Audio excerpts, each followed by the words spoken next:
Now, then I like to start to talk about neuroscience. You know, so neuroscience, I have to be careful because we've got experts in the room.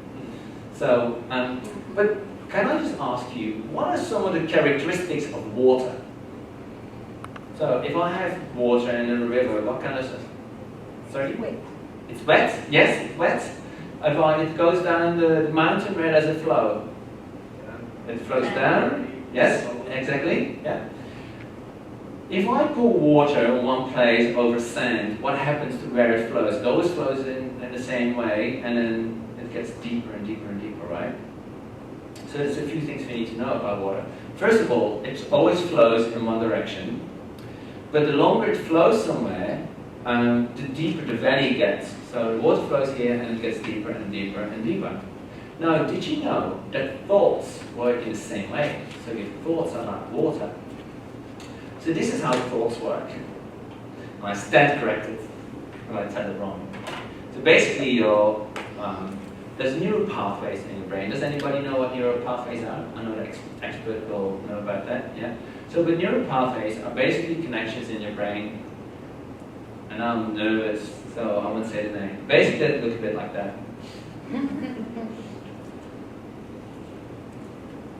Okay. Good that is.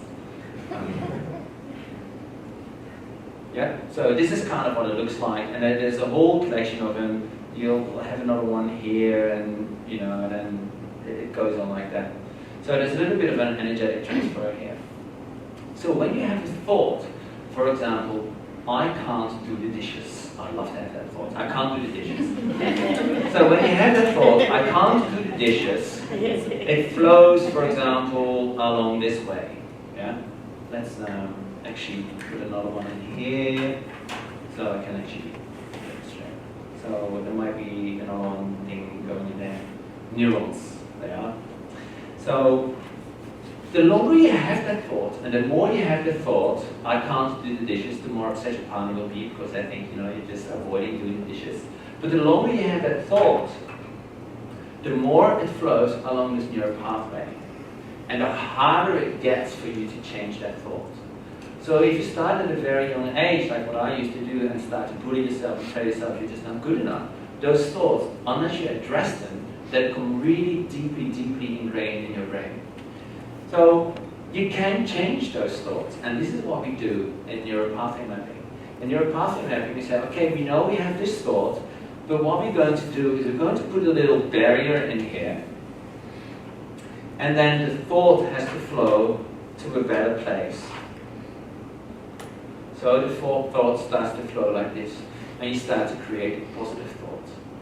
So how do I know that the people that I work with actually get success? And I know they get success because they start to use different language. They also leave happy and smiling. And when I talk to them, they are aware of things that are differently. They are aware of their own thoughts changing and their own actions that are changing.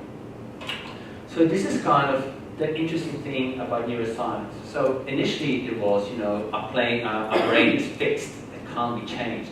And now they're calling it plastic. The brain is plastic, which I think is funny because I look at plastic and I think, well, you can't change plastic, but it's how they call it. So these things can change. So your thoughts, the ones that you have and that you no longer want, you can change them. The only thing you need to do is you need to go and put in some effort, be aware of those thoughts, decide what you want to change, decide how you want to change them, and then you can actually start to do that. So that's a really, really exciting thing.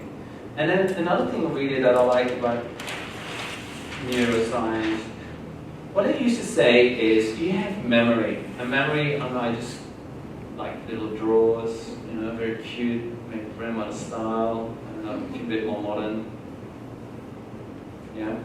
And what I used to say is that memories are taken from one spot. So it's like you go to your drawer and you open up your memory.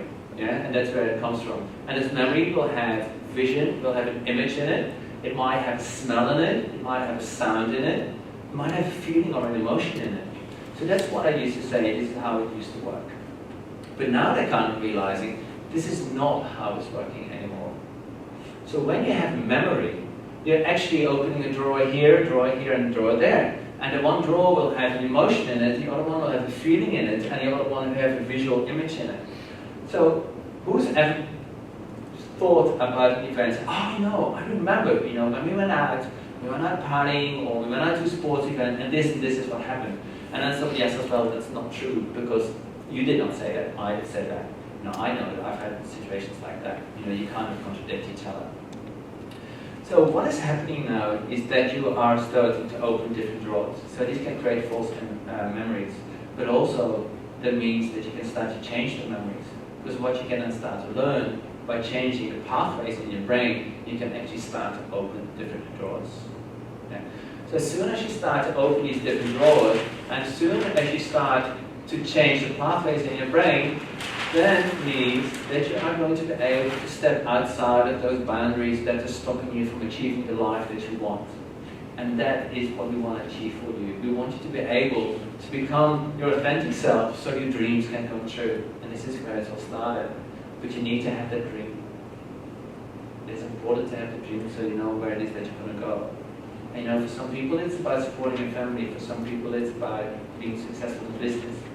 And whatever the dream is, as long as you're doing it for the greater good of people, that is really where we want you to be.